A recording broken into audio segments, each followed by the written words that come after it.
আসসালামু আলাইকুম রহমতুল্লাহ। আজকে আমেরিকার আরেকটা সন্ত্রাসী সহযোগী আইএমএফ নিয়ে কথা বলবো, যারা মুদ্রানীতি এবং সমস্ত কারেন্সির উপরে যে মুদ্রার মান নির্ণয় করে। যেমন পৃথিবীতে সবচেয়ে মুদ্রার দাম কোন দেশের, যেমন আপনার কুয়েতের মানের মুদ্রা অনেক বেশি। সেকেন্ড পজিশন যান Oman, third position Bahrain, fourth position pound, এরপরে যান আপনার ইউরো, এরপরে ডলার। এখন এখানে আমেরিকার সাথে যারা আতত করে তাদের সাথে ভালো সম্পর্ক, আইএমএফ তাদের মুদ্রার মান অনেক বাড়িয়ে দেয়। প্রশ্ন রাখতে চাই, রাশিয়া পৃথিবীতে সবচেয়ে তেল উত্তোলনকারী একটা দেশ, স্বর্ণ রিজার্ভকারী একটা দেশ। এরপরে তাদের কাঁচামাল বিভিন্ন ধরনের রপ্তানিমূলক। তাহলে রাশিয়ার এই মুদ্রানীতিটা, রাশিয়ার মুদ্রার মান কেন কম? বাংলাদেশের চাইতে রাশিয়ার মুদ্রার মান কম। এখন এখানে সব সিস্টেম আদি ব্যবহার করা হচ্ছে, কিন্তু আমেরিকার আইএমএফ ব্যবহার করতেছে তারা মুদ্রার মান একদিকে, যে যারা বলতেছে সেই দিকে।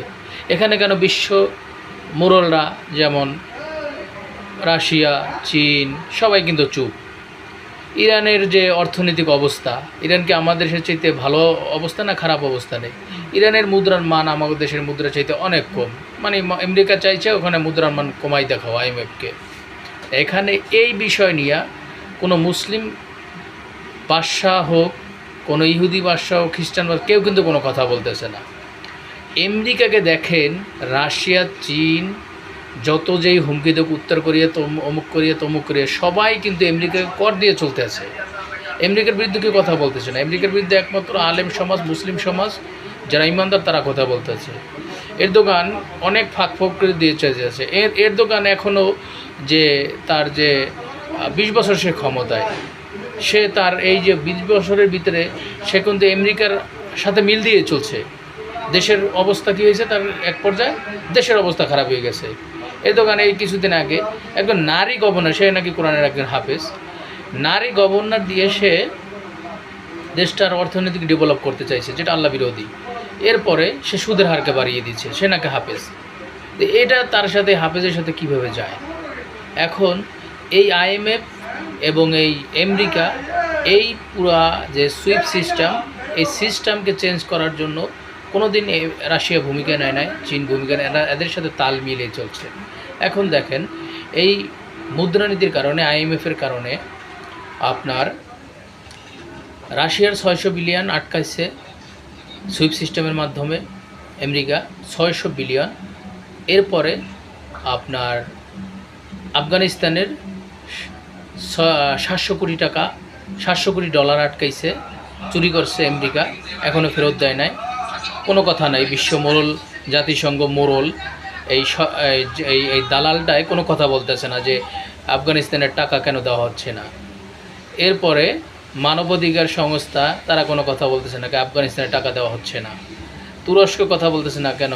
তুরস্কর 130 বিলিয়ন ডলার আটকাইছে এই S-35, এটা হলো 35, ওই যে বিমান কেনার জন্য,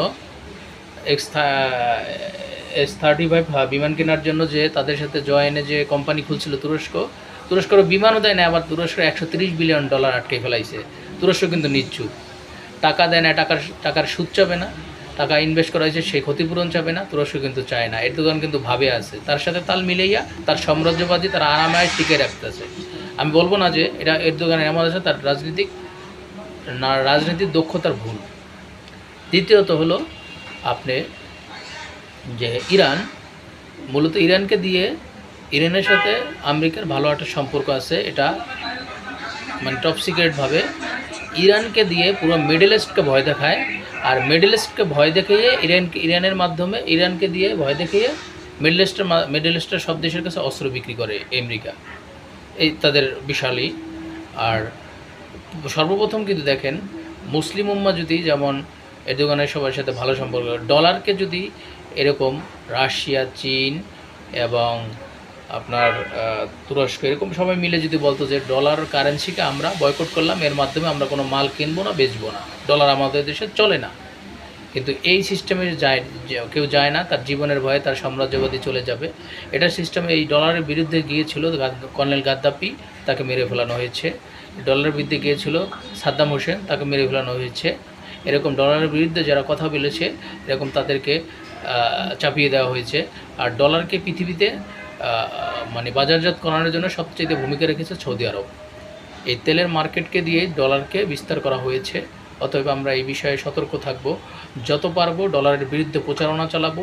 এটা একটা কাগজের নোট, এটার কোনো মূল্য নেই। এটা শুধু আমেরিকা তারা স্থায়ী করে দিয়েছে ডলারের রেট নির্ধারণ IMF-এর মাধ্যমে।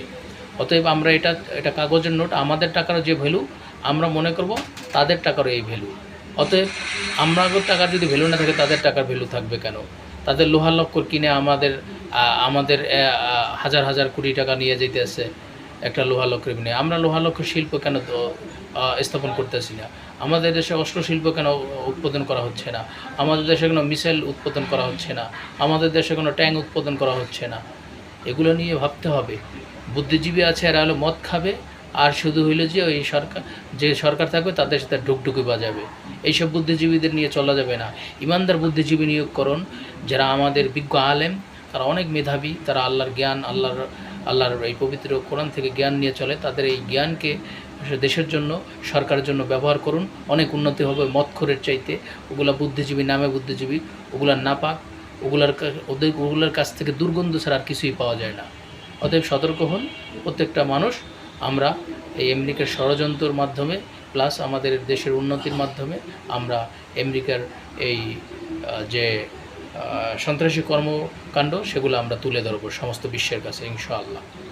আলহামদুলিল্লাহ।